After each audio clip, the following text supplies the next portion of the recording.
Del Carnegie রচনা সম্ভার বইটির তৃতীয় পর্বে ডেল কার্নেগি দেখিয়েছেন দুশ্চিন্তা থেকে আমাদের কী কী ক্ষতি হয় এবং তা কিভাবে আমাদের অকাল মৃত্যুর কারণ হয়ে ওঠে। এই প্রসঙ্গে তিনি বলেছেন ডক্টর অ্যালেক্স ক্যারেলের কথা, যিনি 1912 সালে চিকিৎসা বিজ্ঞানে নোবেল পেয়েছিলেন। তিনি ছিলেন অঙ্গ প্রতিস্থাপনের জনক। তিনি বলেছেন, যেসব মানুষ তাদের জীবনে দুশ্চিন্তা দূর করতে পারে না তারা অকালেই মারা যায়।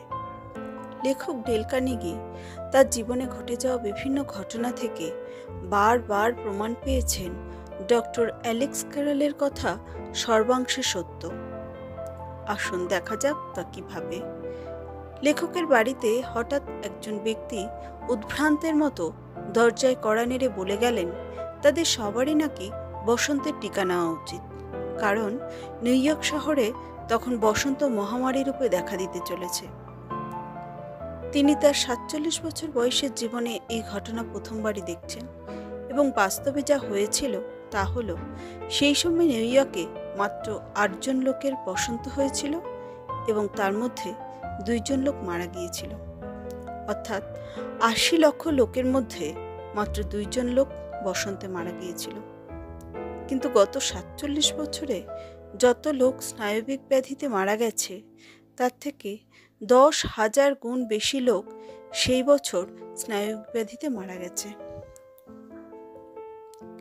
এই সম্বন্ধে তিনি তার পূর্ব পরিচিত রেলওয়েজের ডাক্তার ডক্টর O.F. গ্রোভারের সাথে কথা বললে তিনি জানান, দুশ্চিন্তা থেকে শুধু যে স্নায়বিক ব্যাধি হয় তা নয়, দাঁত সম্বন্ধীয় বিভিন্ন রোগ যেমন দাঁত ক্ষয়ে যাওয়া, দাঁতে অসহ্য ব্যথা, পাকস্থলীতে আলসার, হৃদরোগ, বিভিন্ন ধরনের পক্ষাঘাত, নিদ্রাহীনতা, উচ্চ রক্তচাপ, ডায়াবেটিস, বিভিন্ন ধরনের চর্মরোগ, চুল উঠে যাওয়া, অসময়ে চুল পেকে যাওয়া ইত্যাদি বিভিন্ন কিছু হতে পারে। তিনি আরও বলেছেন, তিনি নিজে 12 বছর আলসারে ভুগেছেন দুশ্চিন্তার কারণে। তিনি বলছেন, কাল্পনিক ভয়ের থেকে সৃষ্টি হয় উদ্বেগ, উদ্বেগ থেকে পাকস্থলীতে ক্ষত হয়, আর এই ক্ষতই ক্রমে আলসারে পরিণত হয়, যা ক্রমে মানুষের জীবনঘাতী হয়ে ওঠে। এরপর আরও একজন doctor doctor Joseph F Montagu একটি বই লিখেছেন, স্নায়বিক পেটের রোগ। এই বইটিও এই একই কথা সাক্ষ্য দেয়। Doctor W.C. অলভারেজ, যিনি মেয়ো ক্লিনিকে ডাক্তার, তার মতে মানসিক অবস্থার উত্থান-পতনই হল আলসারের উত্থান-পতনের কারণ। তার একথা প্রমাণিত, কারণ মেয়ো ক্লিনিকে প্রায় 15,000 রোগীকে পরীক্ষা করে তবে এই তথ্যে উপনীত হওয়া গেছে। এই পরীক্ষায় দেখা গেছে অত্যধিক ভয়, দুশ্চিন্তা, ঘৃণা, স্বার্থপরতা, বাস্তব জীবনের সঙ্গে মূলত সত্যের সঙ্গে নিজেকে খাপ খাওয়ানোর অক্ষমতাই তাদের এই আলসার রোগের কারণ। Doctor W.C. অলভারেজ আরও জানিয়েছেন, 44-45 বছর বয়স্ক 176 জন ব্যবসা সংক্রান্ত অফিসারদের তিনি স্বাস্থ্য পরীক্ষা করে দেখেছেন। তাদের 1/3 একটু বেশি সংখ্যক ব্যক্তির হৃদরোগ, পাকস্থলীতে আলসার, উচ্চ রক্তচাপ ইত্যাদি বিভিন্ন রোগ রয়েছে। এখন লেখক ডেল কার্নেগির বক্তব্য, ব্যবসায় উন্নতির জন্য বা আর্থিক উন্নতির জন্য যদি এই সমস্ত মারাত্মক রোগ যেমন আলসার বা হৃদরোগের সৃষ্টি হয়, তাহলে কি তাকে সাফল্য বলা যায়? অর্থাৎ সারা পৃথিবীর সমস্ত ক্ষমতাও যদি তার হাতে থাকে, কিন্তু তিনি নিজেই যদি রোগ যন্ত্রণায় বিছানাসজ্জা থাকে, তাহলে সেটা কি সাফল্য? সেই সাফল্য কি সে নিজে ভোগ করতে পারে? আর এই অবস্থায় সাফল্য তার কাছে থাকবেই বা কতক্ষণ? মেয়ো ক্লিনিকের আরও একটি পরীক্ষা থেকে দেখা গেছে, এই ক্লিনিকে যত রোগী আছে তাদের মধ্যে প্রায় 70% রোগী মানসিক রোগী।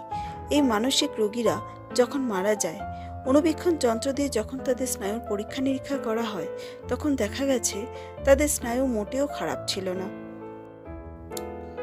ব্যর্থতা, পরাস্ততার মনোভাব, দুশ্চিন্তা, ভয়, উদ্বেগ, হতাশা এই সমস্ত কারণেই তাদের স্নায়ুর গোলমাল শুরু হয়, যা ক্রমে তাদের শারীরিক ব্যাধিতে পরিণত হয়। বিখ্যাত দার্শনিক প্লেটোর মতে ডাক্তাররা ভুল করে এই যে তারা শরীরে চিকিৎসা করে, মনের নয়। ডেল কার্নেগি আরও দেখেছেন তার এক বন্ধু যখন হঠাৎ আর্থিক দুরবস্থায় পড়েছে, তখন তার পয়সা দিতে না পারার জন্য তাদের বাড়ি থেকে গ্যাস কানেকশন কোম্পানি খুলে নিয়েছিল।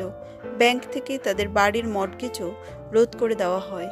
সেই সময় হঠাৎই তার স্ত্রীর গেটে বাত হয়। অনেক চিকিৎসা করেও তার স্ত্রী সেই অসুখ থেকে মুক্তি পাননি। ধীরে ধীরে তাদের আর্থিক অবস্থার উন্নতি হলে ওই ব্যাধি আপনিই সেরে যায়। লেখকের পরিচিত আরও একজন, যার দাঁতগুলি বড় সুন্দর ছিল, হঠাৎ তার স্ত্রী অসুস্থ হয়ে পড়লে দুশ্চিন্তায় তার 9টি দাঁতে গর্ত হয়ে গিয়েছিল। লেখক দেখেছেন হৃদরোগে আমেরিকাতে প্রতি বছর প্রচুর লোকের মৃত্যু হয়। দ্বিতীয় বিশ্বযুদ্ধের সময় 71 লক্ষ লোক যুদ্ধে মারা গিয়েছিল। আরও 20 লক্ষ লোক মারা গিয়েছিল হৃদরোগে। তাদের মধ্যে অর্ধেকেরই হৃদরোগের উৎপত্তির কারণ হয়েছিল দুশ্চিন্তা এবং উদ্বেগ। ডেল কার্নেগি এই প্রসঙ্গে আরও একজনের কথা বলেছেন। তার নাম ছিল ওলগা কে জার্তি। তিনি ক্যান্সারে আক্রান্ত হয়ে প্রায় মরতেই বসেছিলেন।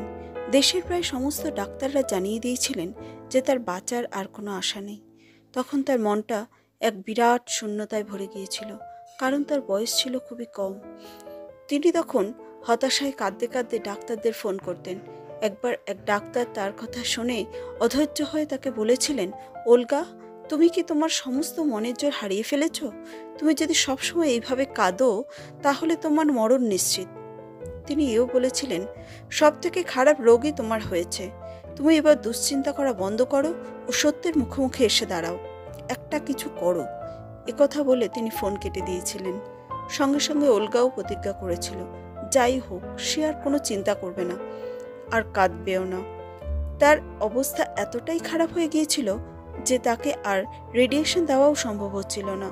তার শরীর এতই ভেঙে গিয়েছিল যে তার হাড় পর্যন্ত দেখা যাচ্ছিল। তবুও সে দুশ্চিন্তা না করে জোর করে হাসার চেষ্টা করছিল। হেসে হেসে যে তার ক্যান্সার সারবে না এটা তিনি ভালোই জানতেন। তবু তার একটু সময় তো ভালো লাগতো। ধীরে ধীরে তিনি সুস্থ হয়ে উঠেছিলেন। তিনি তার স্বাস্থ্যের উন্নতি দেখে অবাক হয়ে গিয়েছিলেন। ক্রমে তিনি সুস্থ হলেন এবং পুরো জীবনে দুশ্চিন্তাকে আর কখনো তার ধারে কাছে ঘেঁষতে দেননি এবং এক দীর্ঘ, নীরোগ ও আনন্দময় জীবন কাটিয়েছেন। ধন্যবাদ। যদি ভালো লাগে লাইক করবেন, শেয়ার করবেন।